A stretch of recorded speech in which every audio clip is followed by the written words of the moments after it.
He slammed his body against the front door so hard, the old wood frame cracked, because on the other side stood two armed men who had come to drag a woman out of his home in the middle of the night.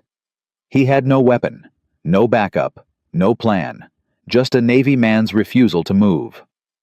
What he didn't know yet, what would only become clear by morning, was that the terrified woman shaking behind him wasn't just a stranger caught in a storm. She was one of the most powerful people in the country, and she was about to change his life in ways he never saw coming. Drop your city in the comments right now. I want to see how far this story travels, and if you're new here, hit that subscribe button. You don't want to miss what happens next. The last customer of the night had left without paying. Not the first time. Probably wouldn't be the last. Joel Carver pulled the grease rag from his back pocket, wiped his hands for the third time, and stared at the empty bay where a '09 Silverado had been sitting for 2 days. Owner said he'd be back by 5. It was nearly 8. Shop was closed. Rain had started coming sideways off the coast an hour ago, and the wind had that particular bite to it, the kind that didn't just chill you. It got inside your bones and reminded you exactly how thin your walls were. He locked up anyway. What else was he going to do? Joel Carver was 36 years old, 6 feet even. Hands like a man who had spent the better part of his adult life either fixing engines on Navy destroyers or hauling them apart in a garage that barely broke even. He had a jaw that hadn't seen a proper shave in 4 days, eyes the color of winter water, and a way of walking that people noticed, not cocky, not aggressive, just deliberate.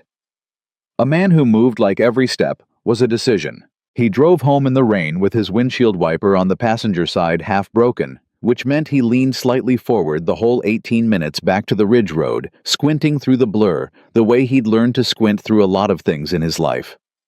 Just push through. Just keep going. Deal with what you can fix and let the rest sit. The house was small.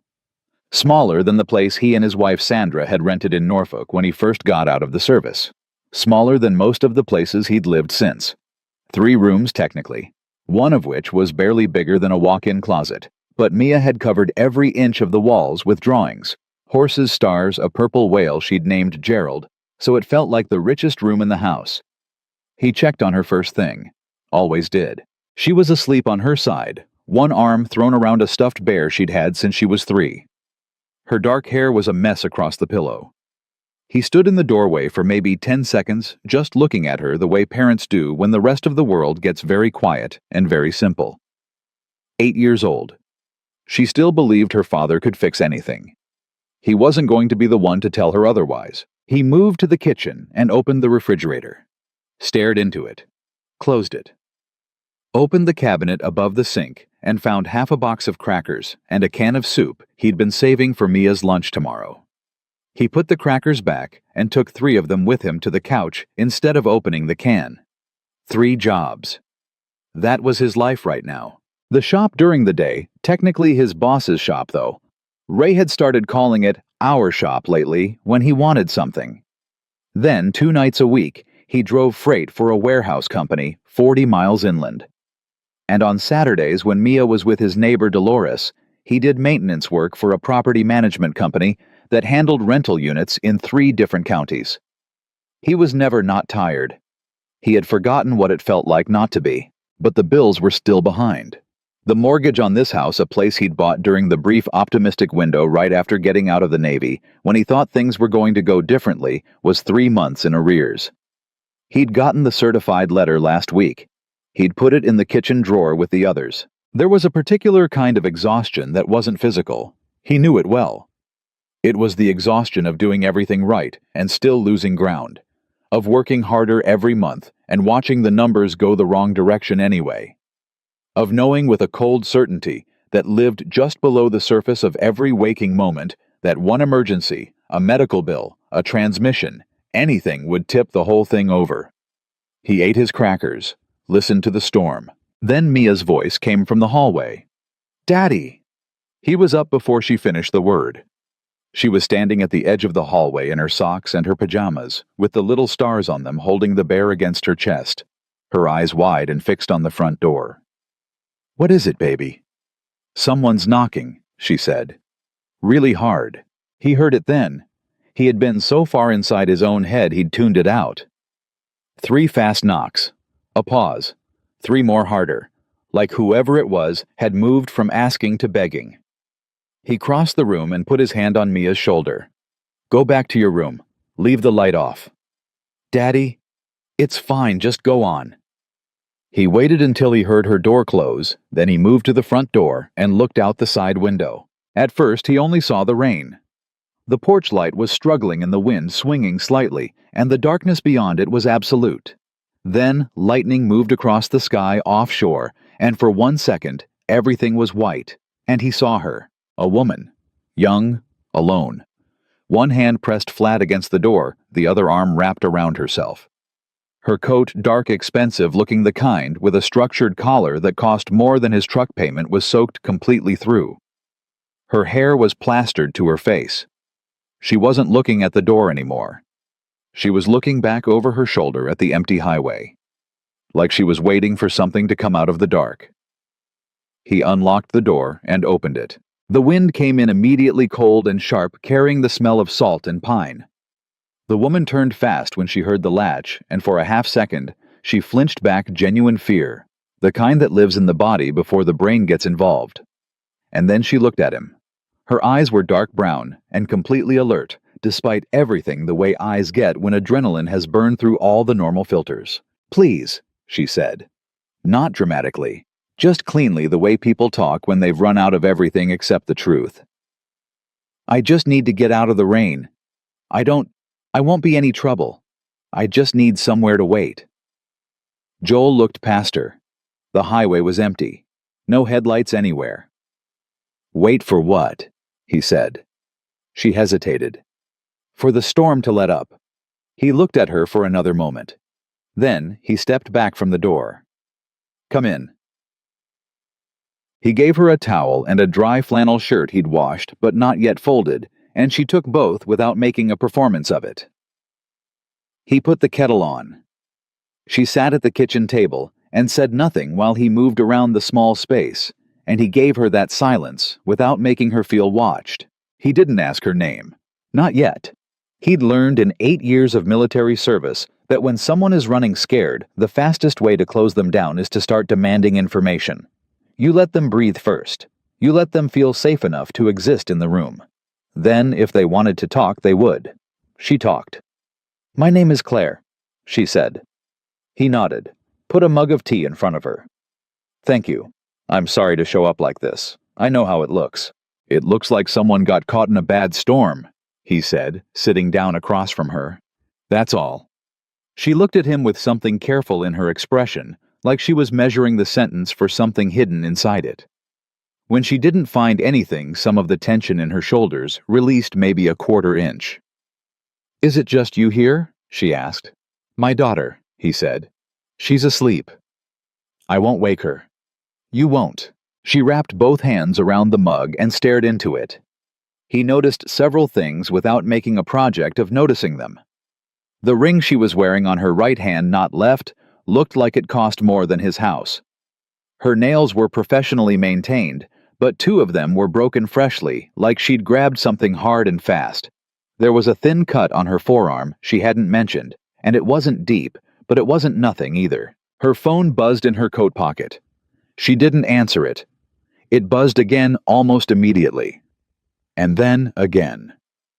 "You can use the phone if you need to call someone," he said. "I've got a landline." "I don't need to call anyone." "Okay." The kettle had gone quiet, but the storm hadn't. Rain hammered the roof and the wind pushed against the windows with that low moan it makes when it's serious. Joel got up and added a log to the wood stove in the corner. The fire was down but not out. He coaxed it back without fuss. He heard Mia's door open. She came down the hall barefoot and stopped in the kitchen doorway. 8 years old, with sleep-creased cheeks, and her stuffed bear hanging from one hand, staring at the stranger at the table, with zero fear and considerable curiosity. "Hi," she said. The woman looked up. Something changed in her face.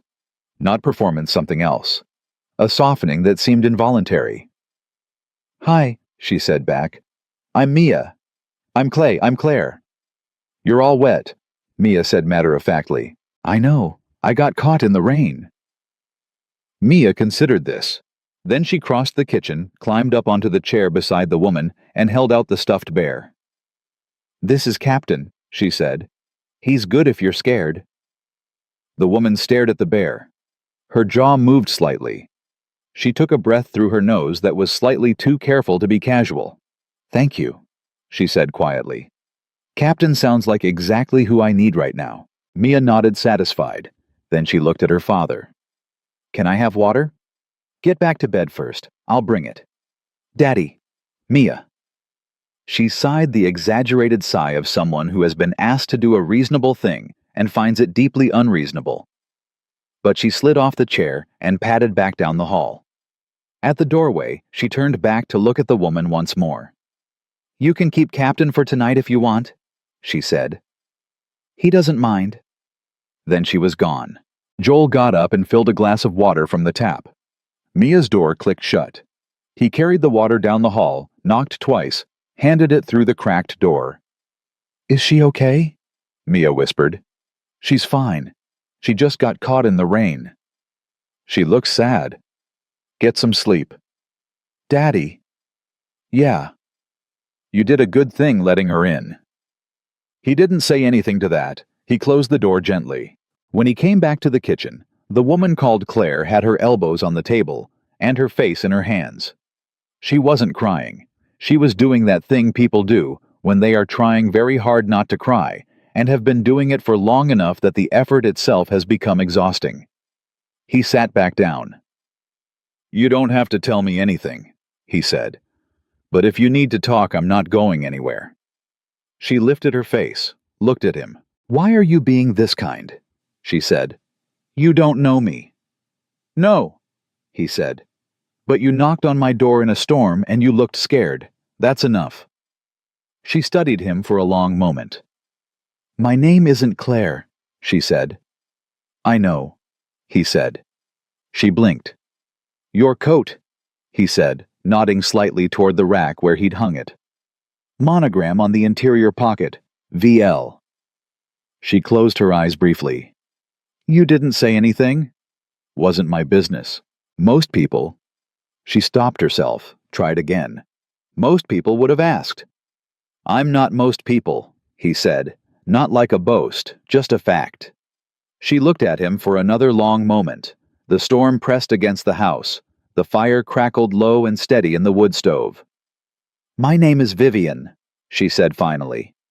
"Vivian Laurent." Joel said nothing, just waited. "I think I'm in a lot of trouble," she said. "Okay," he said. "You don't recognize my name." He shook his head. "Should I?" She let out a breath that almost became a laugh, but didn't quite. "No," she said. "Actually, no. It's kind of the best thing anyone's said to me in months." Outside, somewhere down the highway, a set of headlights appeared, moving slow. Too slow for the storm. Moving like someone was looking for something. Joel watched them through the window. They stopped at the base of the ridge road, sat there for a full minute, engine running. Vivian had gone very still. "Are those the people you're running from?" he said quietly. Her hands tightened around the mug. "Yes," she said. The headlights sat a while longer. Then slowly they moved on. Joel exhaled through his nose. He stood up, moved to the window, watched the taillights disappear around the far bend. Then he went back to the table. Sat back down. Looked at the woman who had just told him her real name. "Tell me what's going on," he said. And she did. She talked for almost an hour.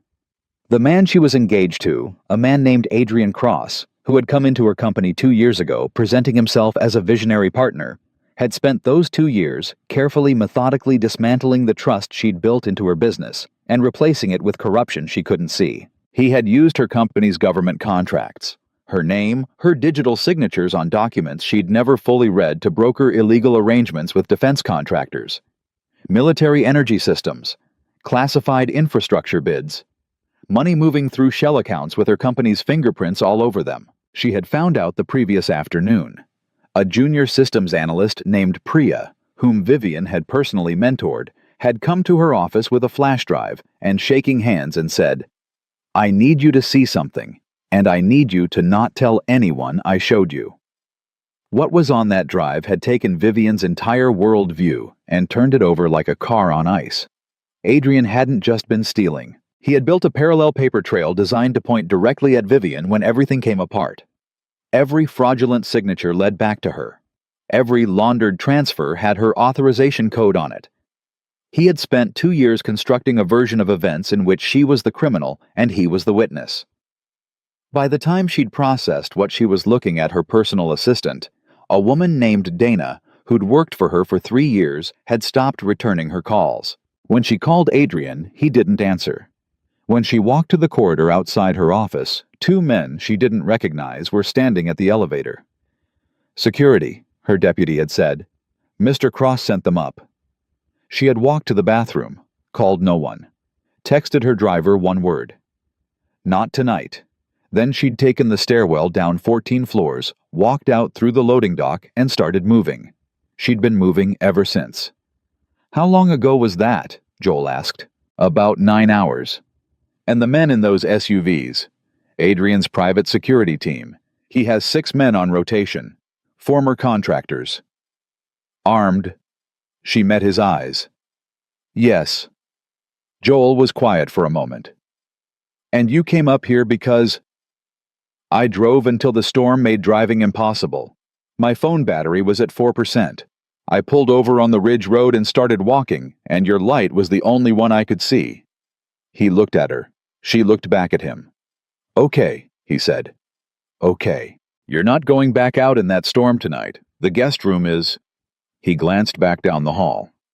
"It's Mia's art room. There's a cot in there. It's not much." "It's more than enough," she said. And she meant it in a way that had nothing to do with the cot. He stood and moved toward the hall. Then he stopped. "For what it's worth," he said without turning around. He picked the wrong person to do this to. She was quiet for a moment. "How do you know that?" she said. "You just met me." "Because you ran," he said. "Someone who was guilty would have stayed and managed it. You ran, which means you were scared, which means you still have something left in you worth protecting." He went to check the locks on the windows. The storm didn't stop until nearly 4 in the morning. Neither of them slept much before then. Joel was up at 5:15, same as every morning, because his body had long since stopped needing an alarm. 12 years in the Navy will do that to a man. You wake up before the world asks you to, because in his experience the world rarely gave you time to adjust before it started demanding things. He moved quietly through the house, checking on Mia first. Still asleep, 1 foot hanging off the edge of the cot, then down the short hall to the art room, where he'd set up the guest cot the night before. The door was cracked. He listened. Steady breathing. Good. He put the coffee on, pulled on his work boots, and sat at the kitchen table with a pen and the back of an envelope doing the math he already knew by heart. The mortgage payment he couldn't make. The electric bill that was going to disconnect notice territory by Friday. The transmission fluid he'd been nursing along in the truck because a full flush was $60 he didn't have. He wrote the numbers down anyway, the way a man pins a wound, not because it changes anything, but because looking at it directly is better than pretending it isn't there. He heard the art room door open at 6:30. Vivian came down the hall in his flannel shirt and her own slacks. From the night before, her hair pulled back, her face scrubbed clean of whatever had been left of her makeup. She looked different, without all of it, younger, more tired, more real. She stopped in the kitchen doorway and looked at the envelope on the table. He turned it over without making a show of it. "Coffee," he said. "Please." He poured a second mug and set it on the table. She sat down across from him and wrapped both hands around it, same as she'd done the night before with the tea. And he got the sense that was just how she operated, like she needed to hold something warm while she figured out where she was. "Did you sleep?" he asked. "A little." She paused. "Did you—" Enough. That was a lie. He'd sat up until 3 watching the road, and even after he'd finally lain down, he'd kept one ear tuned to the front of the house. Old habit. In the Navy, you learn to sleep in fractions, always part of you still listening. You were watching for them, she said. Not a question. Just being careful. She looked at him over the rim of her mug. You could have just told me to leave. Yeah, he said. I could have. Why didn't you? He thought about it for a moment, not performing the thinking, actually turning the question over. Because my daughter was watching, he said, and I didn't want her to grow up thinking that's what you do when someone needs help. Vivian was quiet. She looked down at her coffee. Her mother, she started carefully. Is she? Gone, Joel said. 3 years ago. She left. I'm sorry. Don't be. It was the right thing for everyone, even if it didn't feel that way at the time. He took a sip of his coffee. Mia doesn't remember much. She asks sometimes. I tell her the truth that her mom needed a different life than the one we had, that it wasn't about her. Do you believe that? He looked at her directly. I believe Mia needs to believe it. So yeah, I do. She held his gaze for a moment, and something in her expression shifted. Not pity, nothing condescending, just a kind of recognition. Like she was filing that away somewhere. They heard the small crash from Mia's room, followed immediately by Mia's voice. I'm okay. Joel stood up automatically. You sure? Gerald fell off the shelf. He's fine. Joel sat back down. Vivian's mouth curved slightly. The first thing approaching a smile he'd seen from her. It changed her face entirely. Gerald, she said. Purple stuffed whale, he said. Very important member of the household. Of course. Mia appeared in the doorway 2 minutes later, fully dressed in the way only an 8-year-old can be fully dressed. One sock pulled up, one pushed down shirt on backwards hair, not even approached yet. She looked at Vivian with the pure, uncomplicated acceptance of someone who had not yet learned to be suspicious of people. You stayed, she said. I did, Vivian said. Good. Are you hungry? Daddy makes eggs. Mia, Joel started. Do you like eggs? Mia pressed, climbing onto her chair and planting her elbows on the table. I do, Vivian said.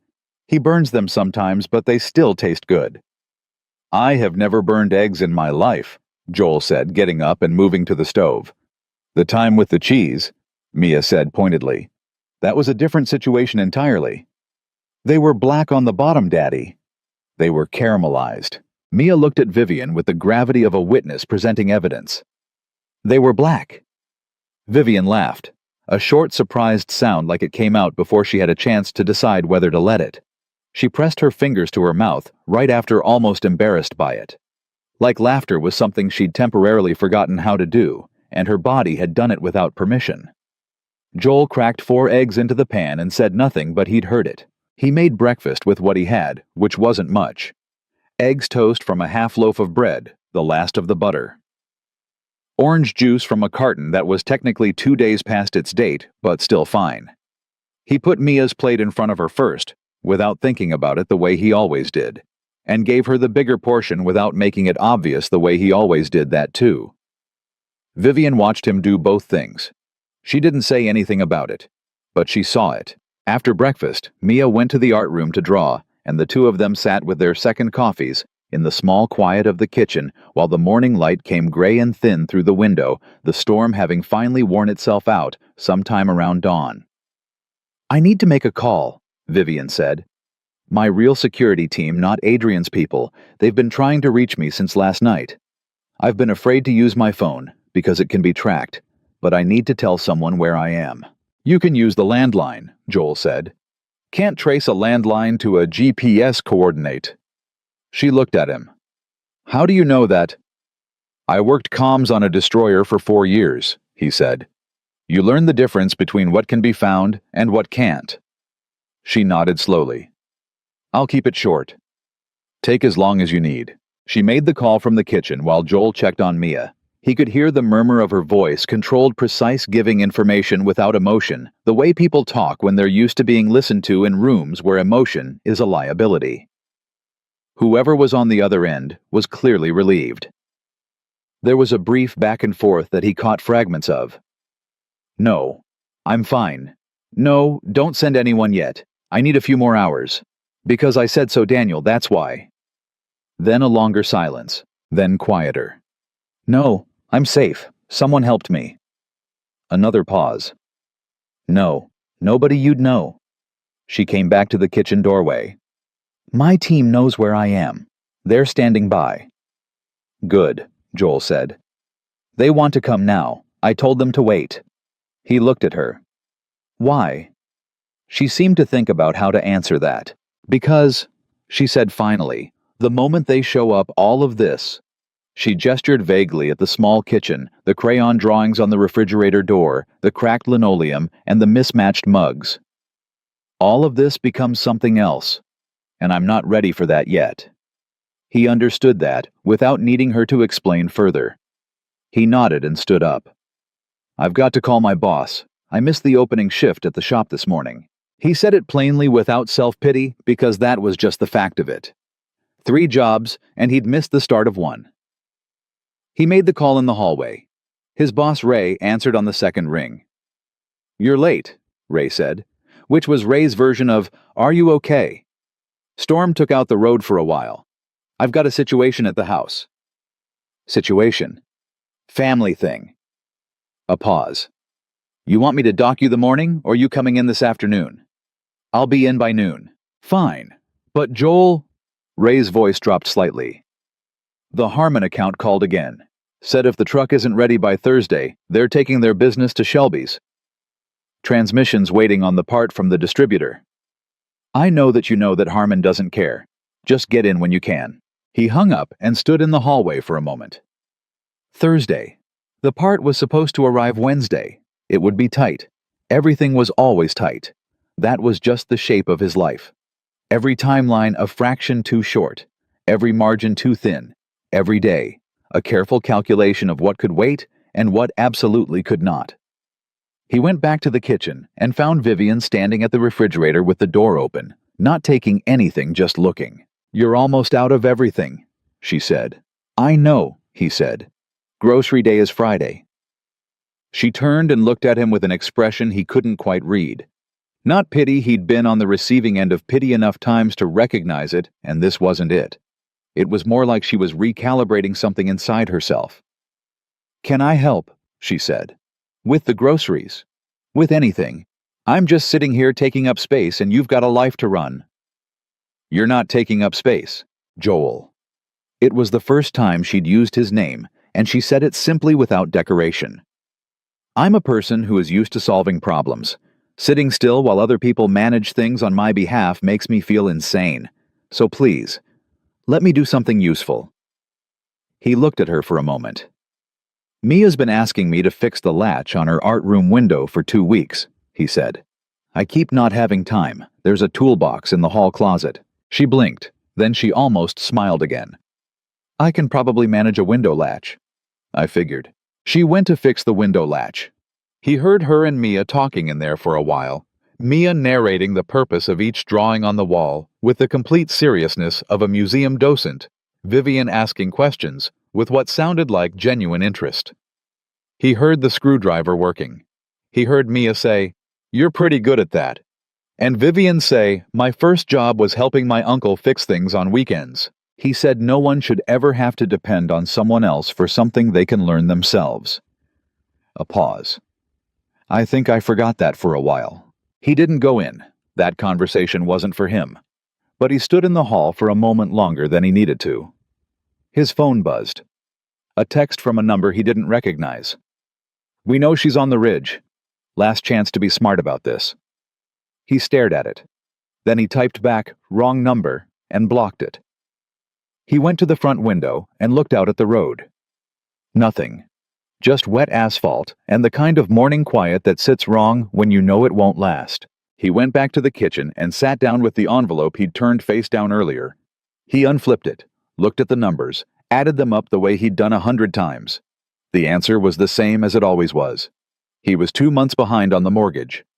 He'd managed to pay the electric, but the gas was coming due. Mia needed new shoes. Her left one had developed a split along the sole he'd been patching with a rubber adhesive that wasn't going to hold much longer. He was thinking about the shoes when Vivian came back to the kitchen doorway. Latch is fixed, she said. Also, I think Gerald may have sustained minor injuries in a fall, but Mia has assured me he is emotionally resilient. That tracks, Joel said. She came in and sat down, glanced at the envelope. This time he didn't turn it over. She looked at the numbers for a moment without speaking. I'm going to say something, she said carefully, and I want you to hear the whole thing before you respond. Okay. I know you didn't help me because you wanted anything in return.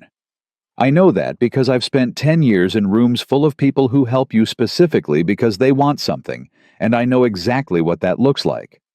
And you don't look like that. She met his eyes. But I also know that you are working 3 jobs and still losing ground, and that is not a reflection of who you are. That is a system that is tilted against people like you, and I want to help if you'll let me. Vivian, the whole thing, she said quietly. You said you'd let me finish. He closed his mouth. I'm not talking about charity, she said. I'm talking about... She paused, choosing her words with precision. I have resources, more than I could spend in 3 lifetimes. And I have a daughter. I mean, I have Mia in my kitchen drawing horses. She caught herself. She's your daughter. But she gave me her stuffed bear last night because she didn't want me to be scared. Do you know how long it's been since someone did something like that for me without expecting anything back? Her voice had gone slightly unsteady at the end of that sentence. She steadied it. I'm not asking you to accept anything right now, she said. I'm just asking you not to close the door on it before you've thought about it. That's all. Joel looked at the envelope. He looked at her. I appreciate what you're saying, he said slowly. And I'm not saying no. I'm saying I don't take things I haven't earned. You earned it last night, she said. You just don't think protecting someone counts as earning something. He didn't have an immediate answer to that. He was still turning it over when Mia appeared in the doorway holding Gerald and announced that she was hungry again, and the conversation broke apart, the way kitchen conversations do when an 8-year-old enters the room, and Joel got up to find her something to eat. And Vivian sat at the table and helped Mia finish a drawing of a whale that Mia had decided needed a captain's hat, and the morning moved on in the small, ordinary way mornings do, even when everything underneath them is charged and complicated and not yet resolved. But that evening, just after 4 o'clock, Joel heard the low thrum of engines on the Ridge Road and looked out the front window. 3 black SUVs moving slow. They weren't passing through. They were stopping. Joel said one word. Just one. Mia. And the way he said it, quiet, flat, with zero panic in it, was exactly the tone he'd used in the Navy when a situation was moving from manageable to serious, and everyone needed to stay functional. It wasn't a scared voice. It was a decided voice. Mia looked up from the kitchen table where she and Vivian had been working on the captain's hat whale drawing. She read her father's face the way children read parents faster and more accurately than most adults give them credit for. She got up without being asked and went down the hall. Close your door, Joel said, and stay away from the window. Daddy. It's fine. I just need you in your room right now. She went. The door clicked shut. Joel turned to Vivian, who had already stood up from the table. She was looking at the front window. Her jaw was set. She'd gone very still in the way people go still when their body is deciding between fight and flight, and hasn't committed to either yet. How many men does he typically run? Joel said. Rotation of 6. SUVs seat 4 comfortably 3 if they're loaded with gear. She spoke without hesitation. Whatever fear she was carrying, she'd organized it. He won't have all 6. Not for something like this. He'd want it quiet. So 3, maybe 4. Most likely. Armed. Always. Joel moved to the hallway closet. He pushed aside the toolbox and the spare blankets on the top shelf and came out with a lockbox. He keyed it open. Inside was a Beretta M92 magazines fully loaded, his service weapon from his last deployment. He'd kept his license current because it was one of those habits that costs almost nothing to maintain and might someday cost everything not to. Vivian watched him check the chamber seat the magazine and set the safety all in about 4 seconds with the automatic efficiency of someone who had done it 10,000 times. You know how to use that, she said. Yes. Have you ever had to? He looked at her. Yes. She absorbed that. They're not going to negotiate Joel. Adrian's people, they don't negotiate. They manage. That's the word he uses. They're here to manage the situation. I understand what they're here to do, he said. They're not going to do it. You could be arrested, charged with obstruction interference. I could, Gay, he said. But they'd have to get through my door first. This isn't your fight. He stopped and looked at her directly. You knocked on my door. You slept under my roof. My daughter gave you her bear. He said it without heat, without drama. It became my fight around 2 in the morning when I was watching the road so you could sleep. Vivian opened her mouth and closed it again. Call Daniel, Joel said. Your security team. Tell them it's time. They're 40 minutes out. Then we need 40 minutes. He moved to the front window and looked out at a slight angle, keeping himself back from the glass. 2 of the SUVs had pulled off the road onto the gravel shoulder. The third was idling at the base of the ridge road. Doors hadn't opened yet. They were waiting for something, maybe a signal from whoever sent that text earlier, maybe just letting enough time pass to be sure. His phone buzzed on the kitchen table. He picked it up. Unknown number. He answered it. Mr. Carver. The voice was professional, unhurried, the voice of a man who was accustomed to being on the winning side of conversations before they started. You've had a house guest since last night. We'd like to collect her and be on our way. No one needs this to be complicated. Who is this? A man with a lot of patience and a little bit of a schedule. Is she in the house? I don't know what you're talking about. A short pause. Mr. Carver, you drove a 10-year-old pickup truck to work this morning and came home with a coffee stain on your jacket. You have a daughter in elementary school and a mortgage that is significantly past due. You are not a complicated man, and this is not a complicated request. Just put her on the road, and we all go home. Joel let that sit for a moment. Tell your boss, he said, that whoever he's looking for isn't here.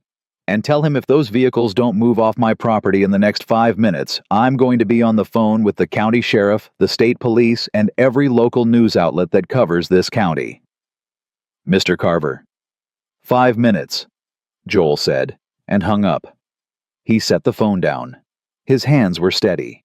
Vivian had been listening. She was watching him with an expression he hadn't seen from her before, not fear, not calculation. Something closer to disbelief. They know your name, she said. They knew it last night. They ran your plates, Joel. They know about the mortgage. They were threatening you. I know what they were doing. Most people. She stopped herself. Tried a different approach. Anyone with good sense would hand me over right now. I mean that. You would lose nothing. They would go away, and your life would go back to normal. My life was already a mess before you knocked on my door, he said. That's not a reason to do the wrong thing. She stared at him.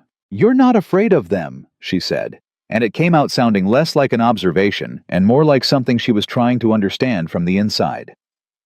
I didn't say that, he said. I said they're not going to get through my door. The headlights on the first SUV came on. Joel watched. The vehicle stayed where it was, but the lights were on now, aimed straight at the house. The second SUV did the same. It was a pressure tactic, simple, crude, and effective against most people. Flood the front of the house with light, make the occupants feel exposed, and watched create the psychological sensation of being surrounded. Joel pulled the front curtain closed. Go to Mia's room, he said. Stay away from the windows on the south side. I'm not going to hide in a child's bedroom while you stand here alone. He turned and looked at her. I'm not asking for your help with this part. I'm asking you to keep my daughter company so she's not scared. That's the job I need you to do right now. Something moved across her face. She understood what he was doing, not dismissing her, but giving her the assignment that actually mattered. Okay, she said quietly. Keep your phone on. The moment Daniel calls you, answer it. I will. She moved toward the hall. At the doorway, she stopped. Joel. He looked back at her. Don't do anything that gets you shot, she said. Please. Planning on it, he said. She went. He heard her knock softly on Mia's door, heard Mia's voice, heard the door open and close.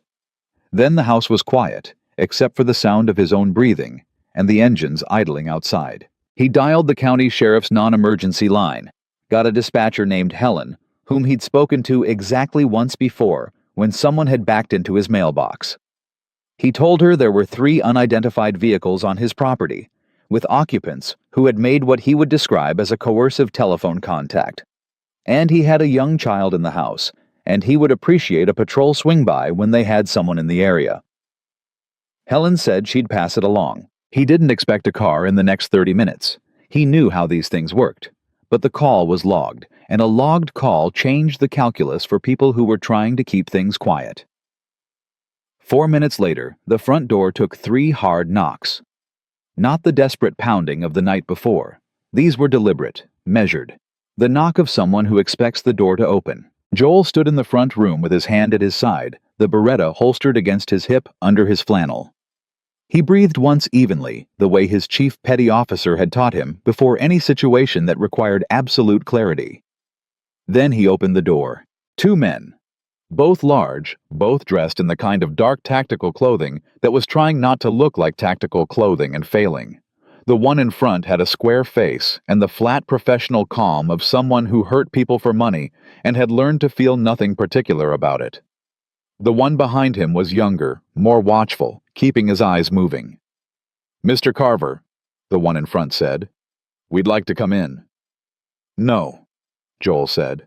"Just that. No." The man's expression didn't change. "We have reason to believe there is a person on this property who requires medical attention. We're here to help." "There's no one here who needs your help." "Sir, if you'll just allow us to—" "I'm going to be very clear with you," Joel said, and his voice was quiet enough that both men had to pay attention to it. "You are standing on private property without invitation or legal authority. You have made coercive contact by telephone. I have a child in this house, and I have already been in contact with the county sheriff. I am asking you one time to step back to your vehicles and leave this property." The man studied him. His eyes moved to the slight bulge at Joel's hip and came back up. "You're making a serious mistake," he said. "Then it's mine to make," Joel said. "Step back." Neither man moved for a moment. It was the kind of moment that has weight, a full pause, where everyone in it understands that what happens next matters. Then the younger one spoke quietly to the one in front. Joel caught 2 words, "police scanner." The man in front held Joel's gaze for 3 more seconds. Then, without another word, he stepped back off the porch. The younger one followed. They didn't go to their vehicles immediately. They stood on the gravel drive, and the man in front made a call speaking too low to hear. Joel stood in the open doorway and watched them without expression. He didn't close the door. Closing the door would have looked like retreat.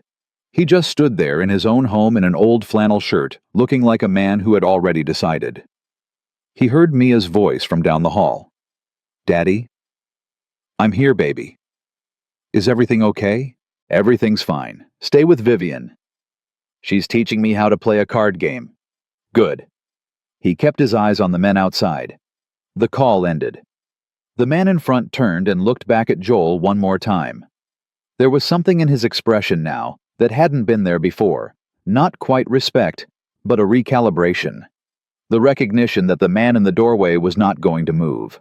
Not for threats, not for money, not for the logical argument that this was someone else's war. They got in their vehicles. The SUVs pulled back from the gravel shoulder, made a 3-point turn on the ridge road, and moved back down toward the highway. Joel watched until their taillights disappeared around the curve. Then he closed the door, locked it, and leaned his back against it. He stood like that for a moment alone in the front room in the quiet, and let the adrenaline begin its slow, ugly retreat from his system. His hands were still steady. His breathing was even. But his legs, if he was being honest, felt like they were made of something considerably less solid than usual. He pushed off the door and went to the kitchen, filled a glass of water, drank half of it standing at the sink. He heard footsteps in the hall, and Vivian appeared in the doorway. She stopped when she saw him standing there with the glass. "They left," she said. "For now." "For now," she repeated. "Meaning they'll regroup." "Meaning they made a phone call before they left, so somebody knows this didn't go the way they planned." He set the glass down. "Which means you need your team here. Now." Not in 40 minutes now. She was already dialing. She got Daniel on the first ring and said exactly 3 sentences. Change of plans. I need everyone here in 20 minutes. Yes, I'm sure. She hung up and looked at Joel. 18 minutes, she said. Daniel drives fast. Good. Are you all right? He considered the question with the seriousness it deserved. Yeah, he said. You? I've been teaching an 8-year-old gin rummy for the past 40 minutes, she said. She cheats, by the way, expertly. She absolutely does, he said. She learned it from me. Something cracked open between them in that moment. Not romantic, not yet, but real. The kind of thing that happens between two people who have just been through something together and are now standing on the other side of it, both slightly altered. Vivian crossed the kitchen and stood beside him at the counter. Not close enough to touch. Just close enough that he was aware of her presence, the way you're aware of heat from something warm nearby. He's going to say I planned this, she said. Adrian. When this goes public, and it will, he's going to say I staged a disappearance to cover my own involvement, that I went into hiding to buy time. He's been building that narrative for weeks. I can see it now looking back. Can you prove otherwise? The flash drive Priya gave me is in my car. My car is in a ditch about 2 miles from here, which is where I left it when the road got too bad to drive. She paused. That drive has everything. Transaction records, forged authorization signatures, shell account routing information. If Adrian's people find it first... They won't find it first, Joel said. She looked at him. You don't know where my car is. No, he said. But you do. And you're going to tell Daniel the second he gets here, and he's going to get there before anyone else does. She was quiet for a moment. You think like a military person, she said. I was a military person. I mean, you think in terms of objectives, she said. Most people in a situation like this would be thinking about the danger. You're thinking about the mission. The mission is keeping you safe and getting you what you need to fight back, he said. That's it. That's the whole thing. She looked at him for a long moment. He could see her working through some internal calculation that involved more than tactics. Why? She said, and the word was genuine, not rhetorical, not dramatic. Just a real question from a woman who had spent a very long time in rooms where people only helped you in order to receive something back. Why does it matter to you I'm a stranger? I showed up on your porch in the rain and you have enough problems of your own. Vivian, he said. She stopped. My daughter watched me open that door last night, he said quietly. And she's going to remember what I did. That's the only reason I need. Vivian looked at him. The kitchen light was low and warm, and outside the road was dark and empty, and somewhere down the hill, Daniel was driving fast on a wet highway. She didn't say anything else, but something in her face had changed, something that had been held carefully at a distance for a long time had moved a few inches closer. Mia appeared in the hallway in her socks holding Gerald. Is it time for dinner yet? She asked. Almost, Joel said. Are the scary men gone? He looked at her. Yeah, baby, they're gone. She nodded matter-of-factly, as if this confirmed something she'd already decided. Then she looked at Vivian. I want a rematch, she said. And I want you to know I was not cheating. You absolutely were, Vivian said. I was improvising, Mia said with great dignity. And somehow impossibly in the middle of everything, Joel laughed. Daniel arrived in 16 minutes. 3 vehicles, not black, not tactical. Nothing that announced itself pulled quietly onto the ridge road and stopped short of the house with the kind of practiced discretion that told Joel immediately these were not the same kind of men who'd been on his porch an hour earlier. They moved with purpose, but without aggression. Professionals doing a job for someone they actually worked for. Daniel himself was about 50 compact with gray at his temples and the careful eyes of a man who had spent a career reading rooms. He shook Joel's hand at the door with a firm, brief grip and said, Thank you for keeping her safe. Just that. No excess. She's inside, Joel said. She needs to tell you about her car. I know about the car. We found it 20 minutes ago. He pulled a small hard case from inside his jacket. Drive was still in the glove box. We have it. Something in Vivian's shoulders released when Daniel said that a tension Joel hadn't fully realized she'd been carrying since she'd mentioned the flash drive 3 hours ago. She closed her eyes for just a moment, and when she opened them, she was already moving forward. The routing files, she said. The ones with the defense contract signatures. Forensics team has them, Daniel said. They've been working since this morning. We have enough. Enough for what? Enough for a federal referral. Our attorneys filed a protective disclosure 2 hours ago. Adrian Cross's legal team has already received notification. He paused. He knows it's over. He just doesn't know how to stop it yet. Vivian absorbed that. She nodded once slowly, the way someone nods when they've been waiting for a particular piece of news for so long that receiving it feels less like relief and more like the slow unclenching of something deep. Good, she said. We need to move you tonight, Daniel said. Secure location. Our team has secured the perimeter here, but I know, she said. Give me a few minutes. Daniel nodded and stepped back outside to coordinate with his team. Vivian turned and looked at Joel, who was standing at the edge of the front room with his arms crossed, not intruding on any of it but not disappearing either. Just present. The way he'd been present since the moment she'd knocked on his door. It's over, she said. Or at least the worst of it is. Good, he said. Same word she'd used. He meant it the same simple way she did. She looked around the small front room. The crayon drawings on the refrigerator visible through the kitchen doorway. The worn couch. The wood stove. The pair of small boots drying by the door. Mia's with the cracked left sole he'd been patching. She looked at those boots for a long moment. Where's Mia? She said. Put her down about 20 minutes ago. She made it to about the third hand of gin rummy before she crashed.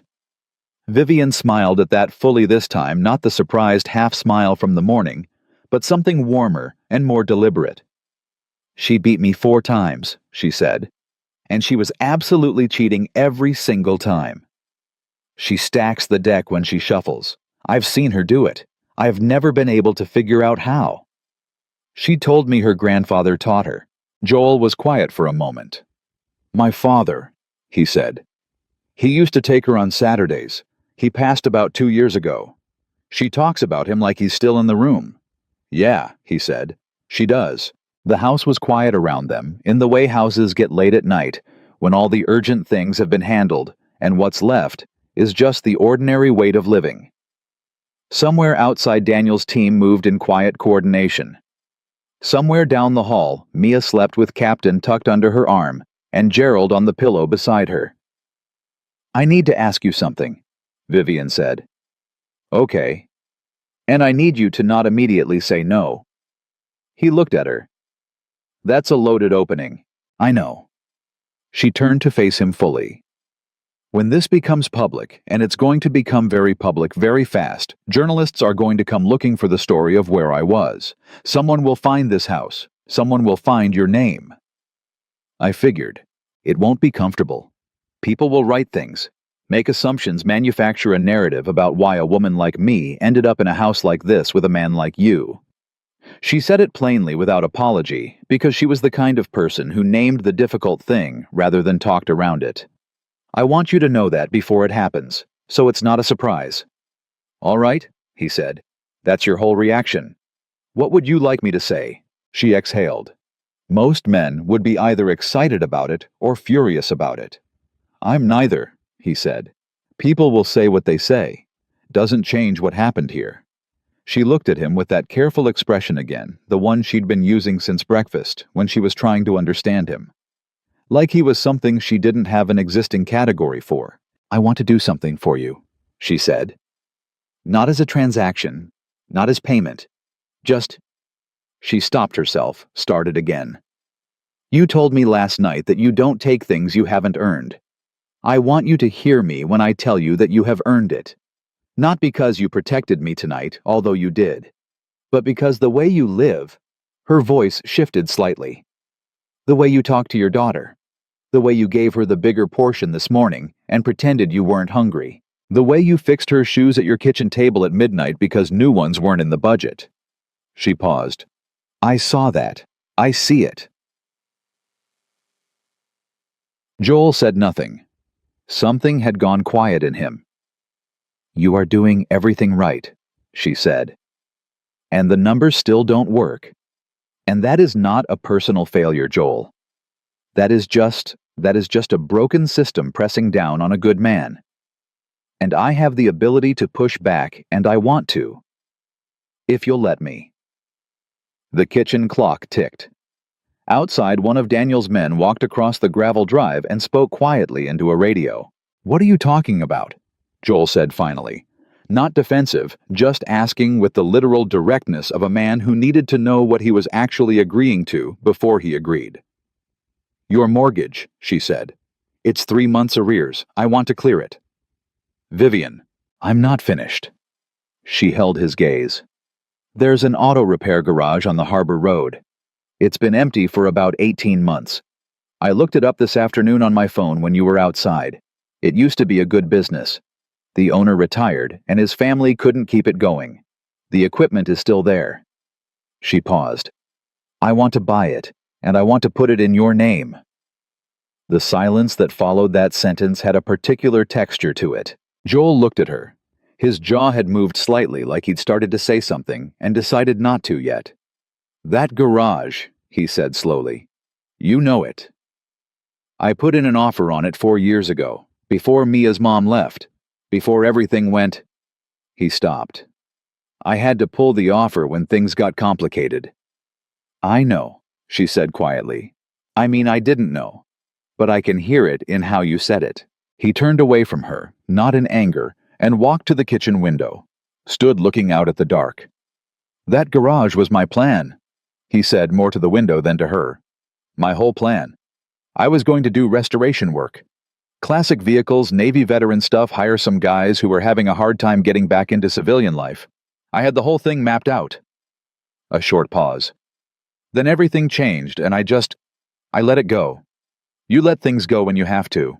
You don't have to let that one go," she said. He turned around. "Joel." She said his name quietly without pressure. "I am worth conservatively $4.3 billion. What I am describing to you it's not even rounding error for me. I am not making a sacrifice. I am making a choice about what to do with resources that I have more of than any one person reasonably needs." She took a breath. "You opened your door in a storm. You gave me a dry shirt and a mug of tea, and you didn't ask for anything. You stood between me and armed men, and the only reason you gave me was that your daughter was watching." She looked at him steadily. "That is not nothing. That is not something that should be left unremarked." "Bon, he was quiet for a long moment. "My whole life," he said finally. "I've been the guy who handles things himself. Military single dad, 3 jobs, I just handle it. I don't ask for help, and I don't take it when it's offered because taking it always meant owing something, and owing something always meant someone had a hand on you." He exhaled slowly. "It's not pride. It's just that's how I've survived." "I know," she said. "I'm the same. I built everything myself because I didn't trust anyone who offered to help. Because in my world, offers always have price tags." She paused. "But I'm standing here telling you that this one doesn't. No price tag. No leverage. No expectations. Just—" She searched for the word. "Gratitude. From one person to another." He looked at her for a long time.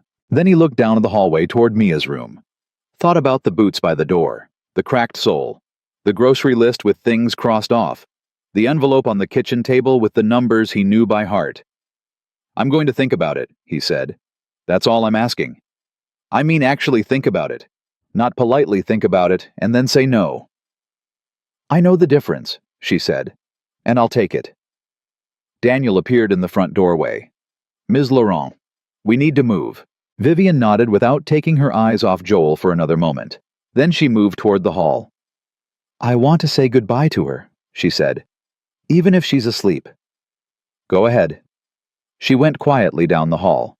He heard her ease Mia's door open, heard the soft sounds of the room, heard Mia's voice, groggy, half awake, say something he couldn't make out. Then Vivian's voice, low and warm, answering. A small laugh from Mia, then quiet. When Vivian came back down the hall, she was carrying something in her hand, a silk scarf deep blue that she'd had in her coat pocket. She looked at it for a moment, then made a decision. "Will you give this to her in the morning?" she said. "I tried to put it on her, but she was asleep.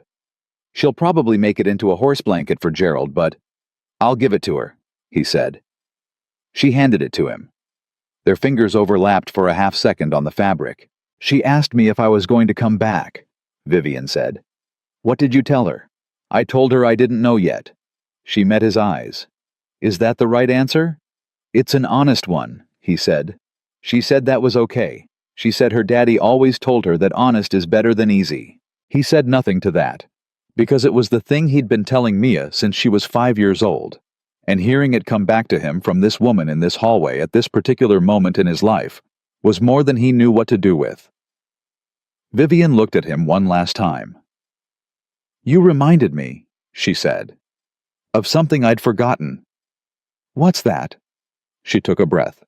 "That a good man is not a myth." She walked out the front door. He stood in the hallway and listened to the vehicles outside start up one by one and pull away from the Ridge Road. He listened until the sound of the engines was completely gone and there was nothing left but the quiet of the house and the distant sound of the ocean working against the shore somewhere below the ridge. Then he went to the kitchen and picked up the envelope from the table. He held it for a moment. Then he put it in this drawer instead of leaving it out, which was a small thing, but it was different from what he'd done every other night this week. He wasn't sure exactly what that meant, but it meant something. He checked on Mia one last time before he went to bed. She was sleeping soundly, Captain tucked against her side, a faint smile on her face that children sometimes have in their sleep when something good has gotten into their dreams. He stood in her doorway longer than usual. "We're okay, baby," he said quietly to no one in particular, or maybe to both of them. "We're okay." He went to bed. And 3 weeks later, on a Tuesday morning that started like every other Tuesday morning coffee at 5:15, work boots. The drive down the Ridge Road, a car he didn't recognize pulled up in front of the house just as he was walking to his truck. A man in a suit got out carrying a leather document bag and said, "Mr. Carver, my name is Owen Lassiter. I'm an attorney. Ms. Laurent asked me to deliver these." Joel stood beside his truck with his coffee in one hand and looked at the man. "What is it?" he said. "Documentation for 3 transactions completed this morning on your behalf," the attorney said, opening the bag. "Satisfaction of mortgage on this property. Establishment of an education trust in the name of Mia Grace Carver." He pulled out a third envelope. "And the title to a commercial property on Harbor Road." He held it out. "It's registered in your name as of 9 o'clock this morning, Mr. Carver.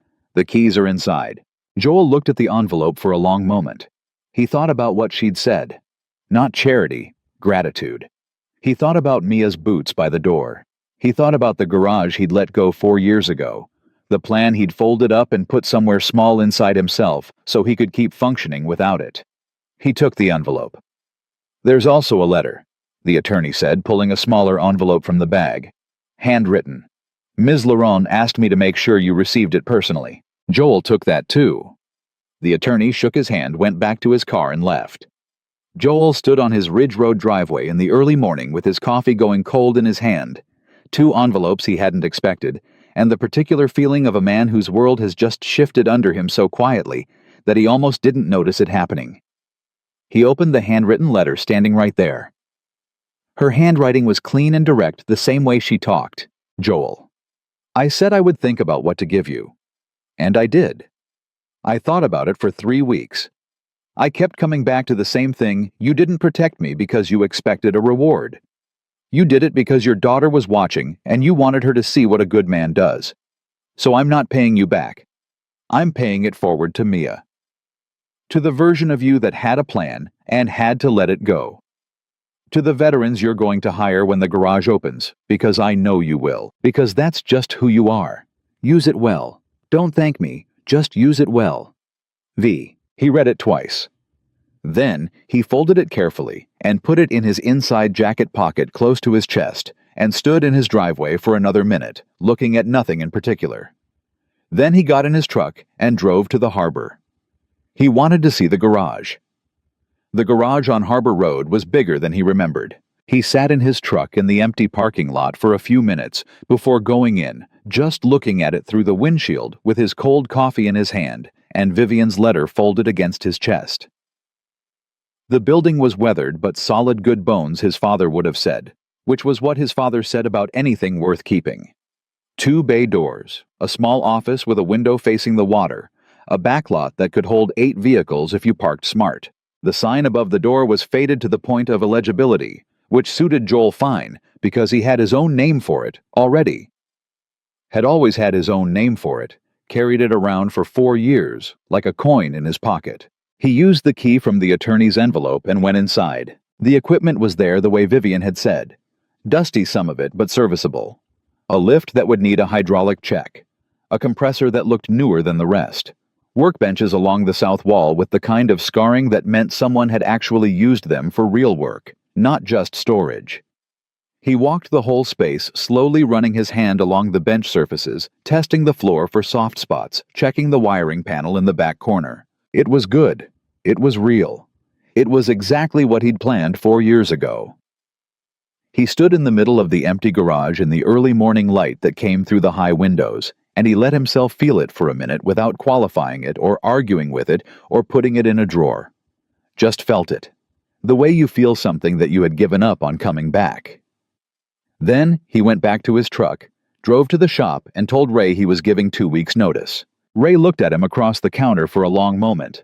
Then he said, "It's the Harbor Road place, isn't it?" "Yeah," Joel said. "You always talked about that place." "I know." Ray was quiet for a moment. Then he stuck out his hand. "You're going to do good work over there," he said. "Just don't take my customers." "Only the ones you don't deserve," Joel said.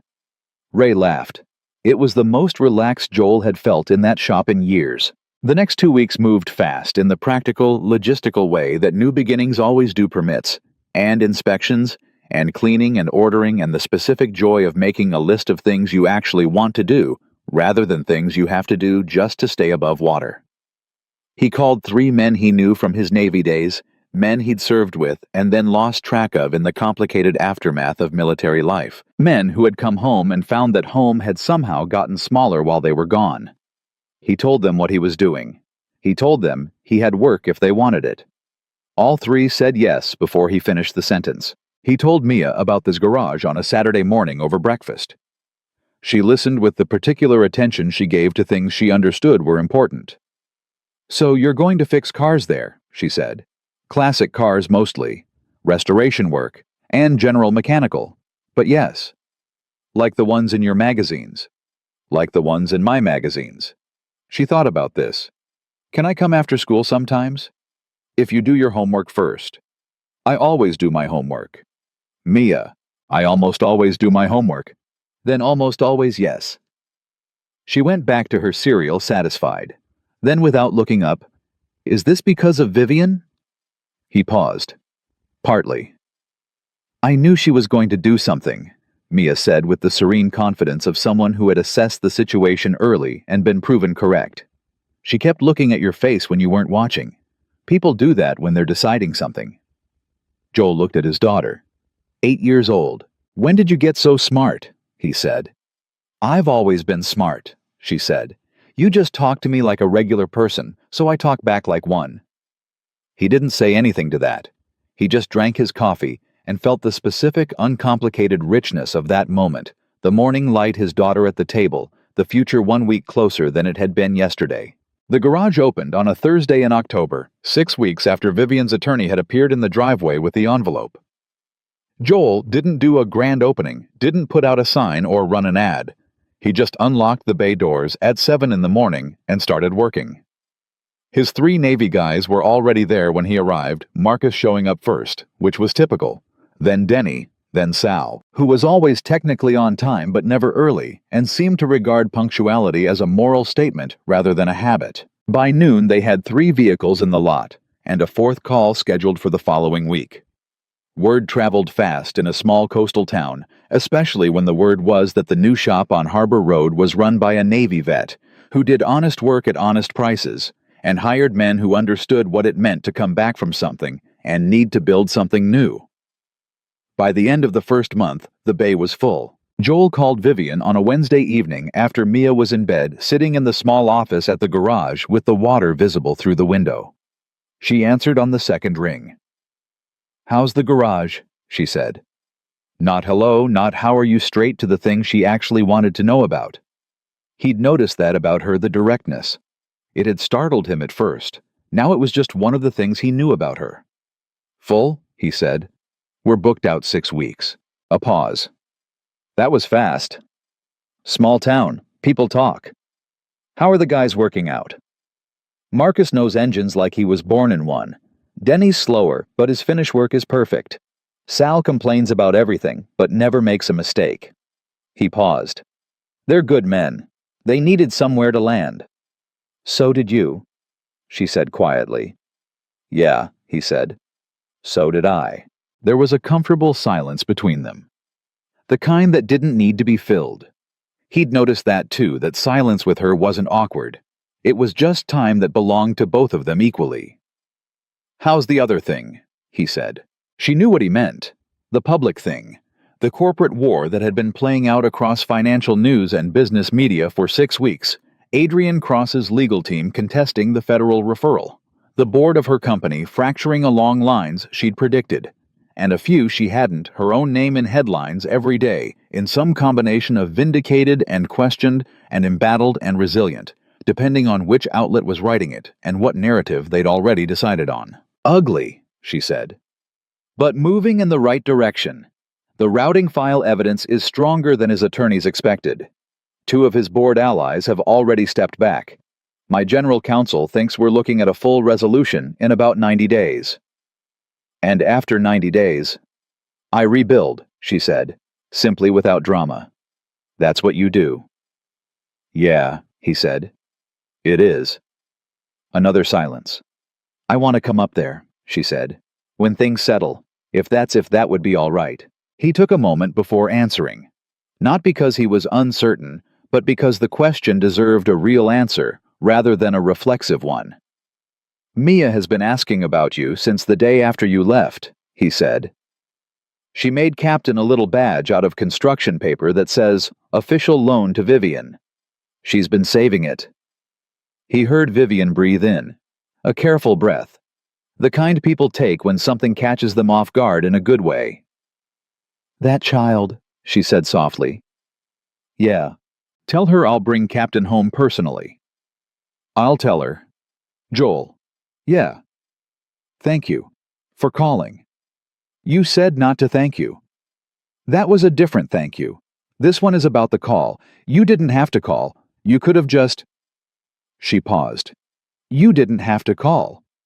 "I wanted to," he said. "That's the only reason."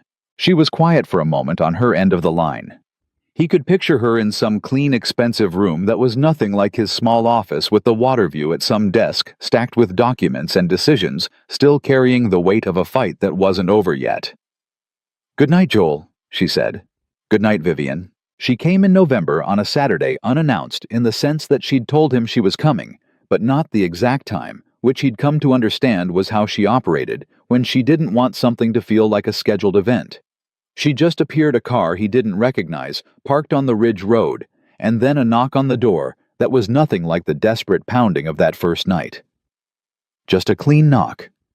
The knock of someone who was arriving, not fleeing. Mia heard the knock first.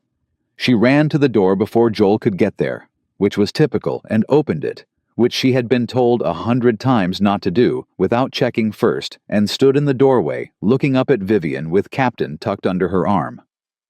"You came," she said. "I said I would," Vivian said. "You said you didn't know yet." "And then I knew." Vivian crouched down to Mia's level. "Is that Captain?" Mia held him out solemnly. Around his neck was the construction paper badge. "Official loan to Vivian," with a small crayon drawing of a bear on it, which had been colored with considerable commitment, if not quite precision. Vivian looked at the badge for a long moment. "Can I keep the badge?" she said. "Even when I give him back." "That's why I made it," Mia said. "So you'd have something that's his. So you don't forget him." "I was never going to forget him," Vivian said. "Or you." She stood up and looked at Joel, who was standing back a few feet in the way he always stood back slightly, giving things the room they needed to be what they were. He looked the same as the night she'd first seen him. Same flannel, same careful eyes, same stillness that had startled her when she first encountered it, because she wasn't used to men who were actually still, who didn't fidget or perform, or fill the air with themselves. "Hi," she said. "Hi," he said. Mia looked between them. "Are you two going to hug or just keep saying hi?" "Mia," Joel said. "I'm just asking," she said with great innocence. Vivian laughed. The full laugh this time, not the surprised one from that first breakfast. It filled the small front room and bounced off the crayon drawings and the worn furniture and the mismatched everything, and it sounded completely at home. She stayed for the weekend. She slept in Mia's art room on the same cot she'd used the night of the storm. She helped make Saturday dinner, which she was notably less skilled at than fixing window latches. But Mia was a generous culinary critic and declared the pasta acceptable. On Sunday morning, Joel took her to the garage. She walked every inch of it the same way he had on that first morning, slowly taking it in, touching the bench surfaces. "It's exactly right," she said. "Yeah," he said. "It is." She stopped at the back wall where he'd put up a small framed thing beside the tool rack. She leaned in to read it. It was a quote, just a few lines printed simply on plain white paper in a basic frame. She read it twice. "Did you write this?" she said. "No," he said. "My father used to say it. I just wrote it down." The words were, "Do what's right because it's right. Not because someone's watching. Not because you'll be rewarded. Just because it's right. That's the whole thing." She stood looking at it for a long moment. "That's the whole thing," she repeated quietly, almost to herself. "That's the whole thing," he said. She turned around and looked at him across the garage, with the morning light coming through the high windows, and the smell of oil and clean metal in the air. And there was something in her face that was completely unguarded. Not the measured, calibrated expression of a woman who ran a billion-dollar company and had learned to keep her interior life behind glass, but just a person standing in a garage feeling something real. "I think I want to know you," she said. "For a long time. I think I want to keep—" She stopped herself trying to say it right.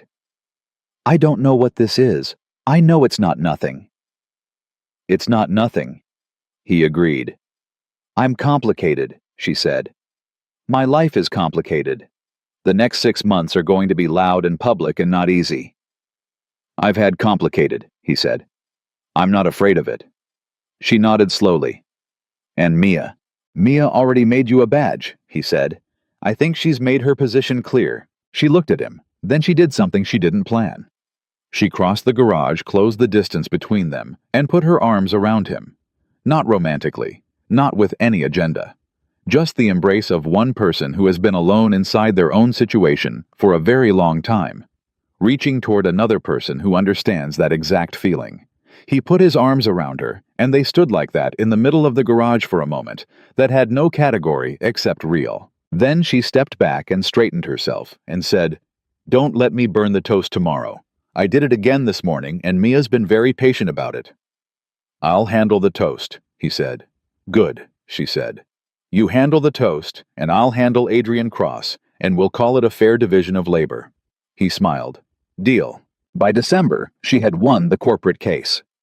The federal referral had moved faster than her attorneys predicted, partly because 2 of Adrian's own former associates had cooperated with investigators, rather than go down with him, and partly because the routing file evidence was exactly as clean and damning as Priya had known it was when she'd walked into Vivian's office with shaking hands and changed everything. Adrian Cross was removed from all company positions, and 3 of his board allies resigned the same week. Vivian stood in front of her company's assembled leadership on a Tuesday morning and said in her clear and direct way that the organization was going to be rebuilt on a single principle, that integrity was not a strategy. It was a foundation. And without it, nothing else held. Reporters wrote about it. Some of them got it right. On Christmas Eve, Vivian drove up to the Ridge Road in a car that Mia had already identified from the window before she even parked.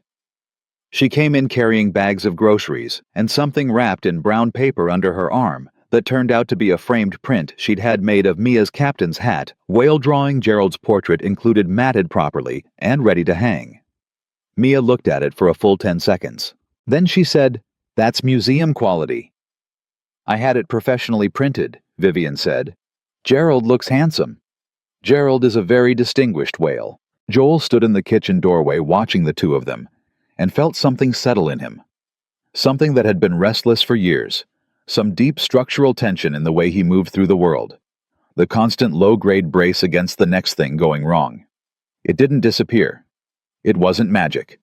But it eased, like a door that had been stuck for a long time, finally swinging the way it was supposed to. Later that night, after Mia was asleep and the dishes were done and the house was quiet around them, he and Vivian sat at the kitchen table with mugs of coffee and the particular comfortable ease of two people who have stopped performing for each other. "You know what I keep thinking about?" she said. "What?" "That text," she said. "The one you got from Adrian's guy. Last chance to be smart about this." She looked at her mug. Most people would have taken it, not because they're cowards, just because the math made sense. He was offering you a way out. "He was offering me someone else's cost," Joel said. "That's not a way out." She looked at him. "No," she said. "It isn't." Outside, the coastal wind was doing what it did on winter nights, running along the ridge, pushing at the old windows, testing the seams of things. But the house held the way it always had, because the bones were good, and the man inside it had spent years keeping it together, with not much more than stubbornness and care. And on the refrigerator door, between a drawing of a purple whale and a school lunch menu, there was now a new drawing, one Mia had added that week. In the particular bold, unself-conscious way, she did everything. 3 figures, crayon outlined, standing close together. The tallest one had messy hair and boots. The smallest one had a stuffed bear under her arm.